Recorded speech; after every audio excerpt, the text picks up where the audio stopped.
تاج کیانی خسرو پرویز چجوری دست تازی‌ها افتاد. تو نزدیکای مدائن 2 تازی به نام‌های کلاغ و زهره با یه گروه ایرانی روبرو میشن و میخوان وسایلاشون رو که روی الاغ‌ها بار بوده غارت کنن.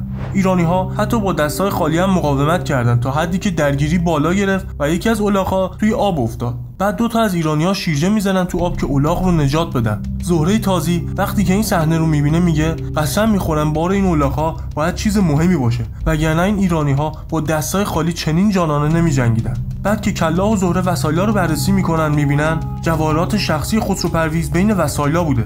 شمشیر طلایی و زره‌ای که خسرو پرویز فقط توی مراسم‌های سلطنتی تنش میکرد. بعد در یه جعبه دیگر رو باز میکنن، تاج کیانی خسرو پرویز، زره بهرام چوبین به همراه چندین شمشیر طلایی جواهر کار شده رو پیدا میکنن و بعد کلاغ و زهره ایرانی‌ها رو میکشن و این گنجینه‌ها رو غارت میکنن. اگه تو هم از تازی‌ها بدت میاد لایکو بزن و ما رو دنبال کن.